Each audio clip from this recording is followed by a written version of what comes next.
Okay, let's take a look at a rhombus. And a rhombus is a parallelogram, and it just has four congruent sides. And again, so it's got all the characteristics that a parallelogram has. It's got two sets of parallel lines. It's got two sets of congruent sides, which in this case it actually has four congruent sides. It's got congruent opposite angles. It's got diagonals that bisect each other, which means they meet at the midpoint. But then it's got additional properties. Again, all of the properties that are true for a parallelogram are going to be true for a rhombus, plus, again, parallelogram, plus it's got four sides that are congruent, plus the diagonals the diagonals are perpendicular, which means they intersect at right angles, which means they have opposite reciprocal slopes, and the diagonals bisect the angles. So when you draw this diagonal, it splits these angles into two equal angles. Again, that's the definition of bisecting. Its area formula is 1/2. It is base times height. Base, that height. Remember, the height is the difference between the two bases, the perpendicular distance between the two bases. But it also can be 1/2 d1, diagonal 1 times diagonal 2. So if you do 1/2 times the product of the two diagonals, you can get the area of a rhombus, or you can just do base times height because a rhombus is a parallelogram. The perimeter, of course, is just 4s. So I guess the definition of a rhombus is a quadrilateral with four congruent sides. If it's got four congruent sides, well then clearly it's got two pairs of congruent sides, so then you've proved it's a parallelogram, and then of course you've proved it's a rhombus. You can also prove that it's a parallelogram and that its diagonals are perpendicular.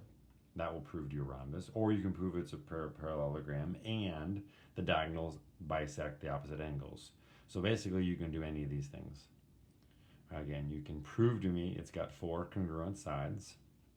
You can prove to me that the diagonals are perpendicular and it's a parallelogram, or you can prove that it's the angles are bisected and it's a parallelogram. You got to prove to me it's a parallelogram and then prove with these, or just prove that all the sides are congruent. And I would say that's really the definition of what a rhombus is. It's a quadrilateral with four congruent sides. Again, how do you show four sides are congruent? Show me that they're all the same length. How do you show the same length? Well, show me the Pythagorean theorem is true. Again, so we can look at a rhombus. Let's look at maybe some example problems. But again, they're just particular examples of parallelograms. Something maybe like this. Okay, so let's say we had a coordinate,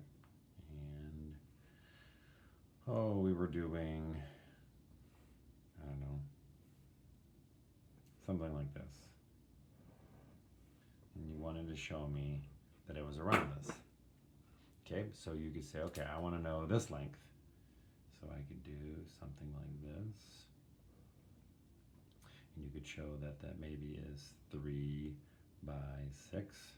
So that length right there would be 3 squared plus 6 squared equals c squared. So that's 9 plus 36 equals c squared. So c is the square root of 45. And we could break that down and make it 9 and 5, and the square root of 9 is 3. Okay, so this length is 3 radical 5. And that means all the other ones, if it was going to be a rhombus, remember, if it's a rhombus, this and this and this and this all have to be congruent. So I could pick a different side length. Let's look at this side length, and I could find out this. And maybe I thought that one was 5 and 4 or something.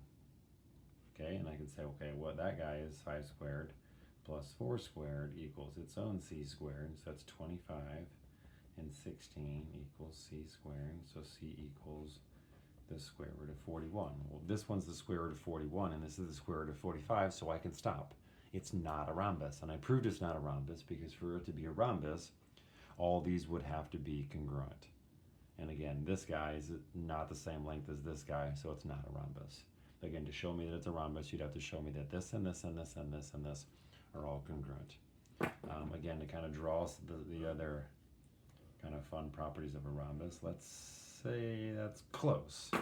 Again, if this thing is a rhombus, then this and this and this and this are congruent.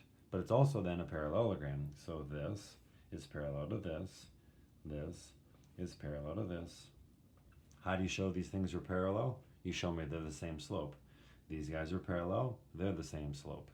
Again, if we know it's a rhombus, then we know it's also a parallelogram. And also then, we know that this diagonal and that diagonal, we already know, as long as it's a parallelogram, that this is congruent to that, and this is congruent to this, because parallelograms bisect each other, which means this is the midpoint of both the diagonals.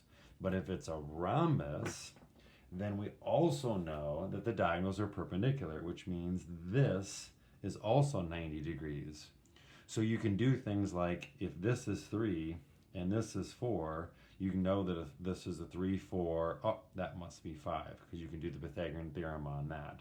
So in a rhombus, what you get is you get 4 kind of right triangles, and then you can also, clearly do stuff, with that. So we have proving things are rhombuses. We have you then using properties of a rhombus. We also know that this angle here is congruent to that angle there. This angle is congruent to that angle. Again, that's not true in all parallelograms. Parallelograms have opposite. These angles are congruent. But if you take the diagonal in a regular parallelogram, meaning a non-rhombus parallelogram, these angles then don't get split. Just look, this angle and that angle aren't the same. In a rhombus, not only are the opposite angles the same, but the diagonals bisect that angle and then make that angle and that angle the same. So I would say probably the 3 additional properties of a rhombus is 1, all 4 sides are the same. 2, the diagonals are perpendicular. Again, the diagonals aren't congruent. The diagonals bisect each other, meaning they hit at the midpoint. And now the diagonals are perpendicular to each other, meaning this slope and that slope are opposite reciprocals. And the diagonals bisect the angles. So you can do stuff like that. If I wanted to find the area, okay, let's just do on this one. So if I drop this here, and let's say you know that distance is the height. Let's say that's 10 and that's 6. Then you know the area is 60. Right? We still know that the area, this is my non-rhombus case. This is an area of a parallelogram, but an area of a rhombus is still the same thing. Even if I drew a rhombus, something that looks like this, if you know that this distance, I don't know, is 5, and this is 4, whatever, then you know that the area is 20. Again, that's probably not even true. I just kind of made up those numbers. But we also know that the area for a rhombus is 1/2 times the one diagonal times the other diagonal. So if you knew both diagonals, you could figure out the area. Okay, so in a coordinate grid, probably the thing you're going to do the most is just try to show me that those lengths are the same. If you know the diagonals, you can find an area. If you know an area in the diagonal, you can find the other diagonal. What other properties could you do? That's really probably about it. You are going to do some algebra, just as a reminder. Some of the things that you might see on the worksheets. That if you have something like x plus 3, and let's say you end up having to square that on this worksheet, just as a reminder, that's x plus 3 times x plus 3, and then if you multiply that out, you're going to get x squared plus 3x plus 3x plus 9, so you get x squared plus 6x plus 9. Again, you have to FOIL this out. X plus 3 squared is not x squared plus 9. You have to write it out and then FOIL it and then simplify. So when you do stuff like this, make sure you do this. Very similar to if you do something like this. If you end up doing 5x squared, this you do square the 5 because it's 5x times 5x, which is then just 5 squared and x squared. These are much different things, right? These are separated by an addition sign. This is just multiplication. So you're gonna do things like this. Remember, if you get a quadratic, if you get something, let's say,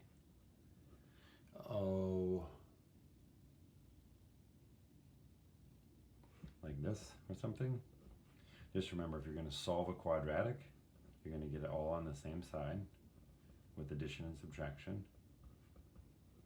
And then you're going to likely factor it, if it can factor.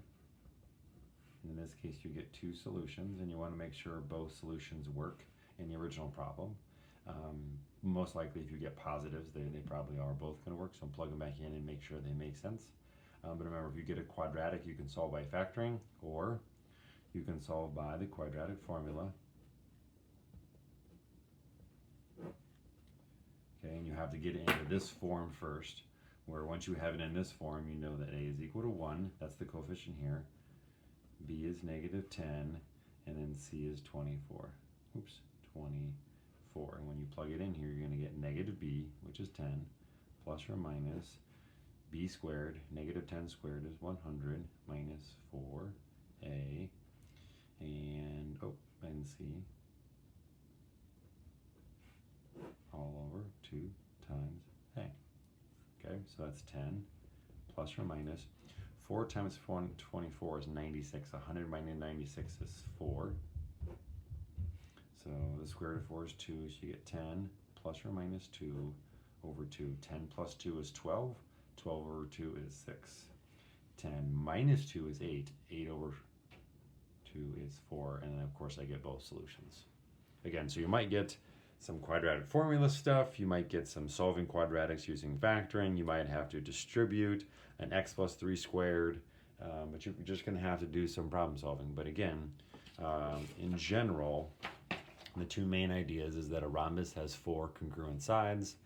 And maybe you didn't know that the area of a rhombus is 1/2 d1 times d2. Hopefully this helps you get started on rhombi.